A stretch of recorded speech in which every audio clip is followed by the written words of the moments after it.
Akhirnya saya mengerti mengapa masyarakat Pakistan lebih suka melakukan perbaikan, bukan tidak mampu membeli baru, namun mencari penggantinya sangat sulit. Agar truk dapat beroperasi kembali, pemilik hanya bisa berharap Mr. Lauba bisa memperbaikinya.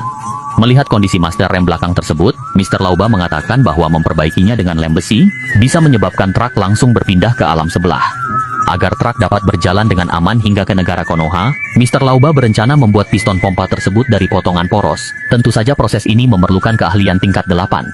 Pertama-tama Mr. Lauba melakukan proses pengikisan, menghilangkan bagian permukaan yang mengalami karatan.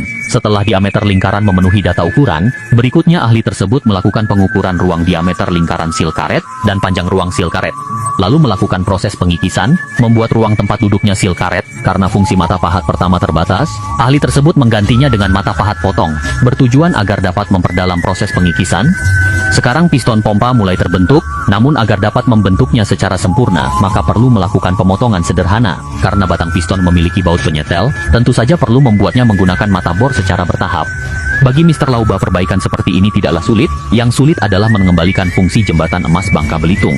Menghabiskan dana anggaran 1/2 triliun hanya untuk pembangunan namun tidak dapat berfungsi. Dengan alasan menghabiskan biaya operasi buka tutup 1,6 M setiap tahun, lalu apa fungsi arsitek perancang?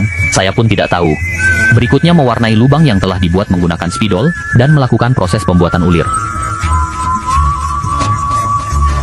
Setelah Mr. Lauba menyelesaikan pembuatan ulir, tahap berikutnya adalah membuat baut penyetel. Ini dilakukan karena baut penyetel juga mengalami kerusakan serius. Sekarang diameter lingkaran memenuhi standar, lalu dapat membuat ulir kedua. Proses ini nampak sederhana dibandingkan sebelumnya. Untungnya bagian kepala baut tidak persegi 6. Jika persegi, maka proses pembuatan memerlukan biaya tambahan.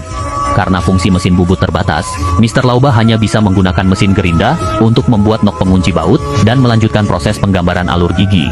Meskipun gambar ahli tidak bagus seperti pelukis profesional, namun fungsi gear yang dibuat hanya untuk mengunci kepakeman rem. Setelah Mr. Lauba memasang sil karet, kita dapat menilai tingkat keberhasilan yang menyerupai produk AHA. Namun untuk menyalurkan bakat deko, Mr. Lauba menggunakan Cat Spray Limited Edition, yang berfungsi tidak hanya menghindari karat, namun mampu mencegah serangan gigitan tikus. Sekarang master rem belakang truk telah diperbaiki dan diperbarui, dan truk siap melintasi jembatan emas Bangka Belitung dengan kecepatan penuh.